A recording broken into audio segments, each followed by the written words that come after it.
حضرت علی علیہ السلام نے فرمایا، اگر کوئی شخص اپنی بھوک مٹانے کے لیے روٹی چوری کرے تو چور کے ہاتھ کاٹنے کی بجائے بادشاہ کے ہاتھ کاٹنے چاہیے۔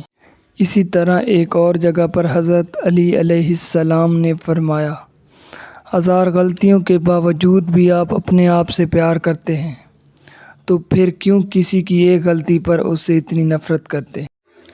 امام جعفر صادق علیہ السلام فرماتے ہیں، کسی ایسے شخص کو دھوکہ دینا اور زیادہ قیمت پر مال بیچنا جو اصلی قیمت سے بے خبر ہے اور مال والے پر بھروسہ اور اعتبار کرتا ہے، سخت گناہ ہے۔ آپ علیہ السلام یہ بھی فرماتے ہیں کہ مومن کو لین دین میں دھوکہ دینا حرام ہے۔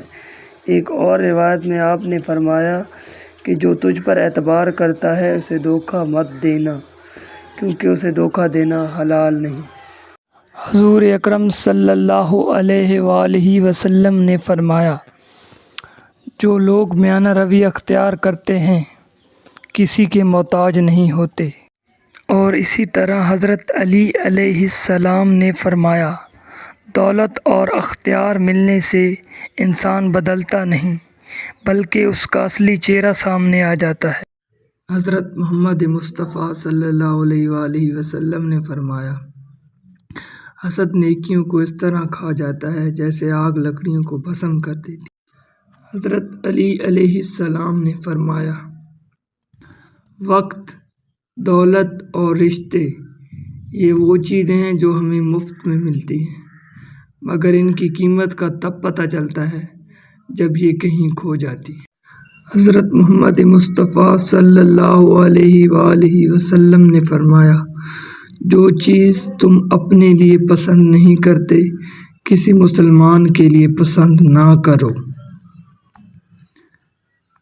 اسی طرح حضرت علی علیہ السلام نے فرمایا، نماز کی فکر اپنے اوپر فرض کر لو، اللہ کی قسم دنیا کی فکر سے آزاد ہو جاؤ گے اور کامیابی تمہارے قدم چومے گی۔ حضرت محمد مصطفیٰ صلی اللہ علیہ وآلہ وسلم نے فرمایا، میری بیٹی فاطمہ علیہ السلام جنت کی عورتوں کی سردار ہیں اور میرے بیٹے حسن اور حسین جنت کے جوانوں کے سردار ہیں۔ حضرت علی علیہ السلام نے فرمایا، آپ کسی کو بھی 2 چیزوں کے لیے زبردستی مجبور نہیں کر سکتے، ایک محبت کے لیے اور دوسرا عبادت کے لیے، کیونکہ یہ دونوں دل سے ہوتی ہیں اور دونوں کا رشتہ روح سے جڑا ہے۔ اسی طرح ایک اور جگہ پر حضرت علی علیہ السلام نے فرمایا، مدد کرنا ایک مہنگا تحفہ ہے، اس لیے سب سے اس کی توقع نہیں کرنی چاہیے کیونکہ بہت کم لوگ دل کے امیر ہوتے ہیں۔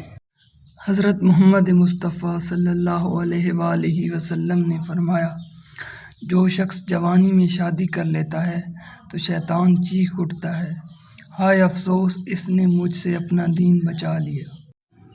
حضرت علی علیہ السلام نے فرمایا، انسان کی اچھی نیت پر وہ انعام ملتا ہے جو اچھے اعمال پر نہیں ملتا، کیونکہ نیت میں دکھاوا نہیں ہوتا۔ حضرت محمد مصطفیٰ صلی اللہ علیہ وآلہ وسلم نے فرمایا، خیرات کرو اور پہنو اس حد تک کہ فضول خرچی اور تکبر سے بچو۔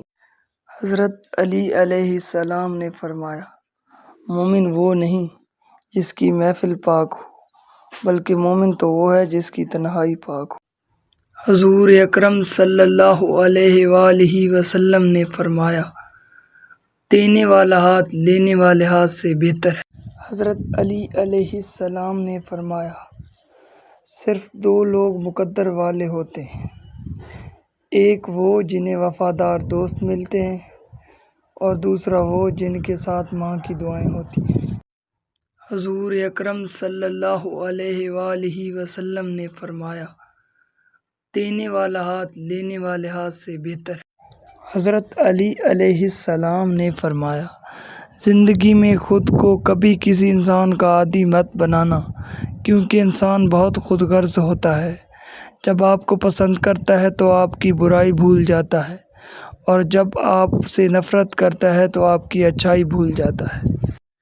حضور اکرم صلی اللہ علیہ وآلہ وسلم نے فرمایا، وعدہ ایک فرض ہے جس کو پورا کرنا ضروری ہے۔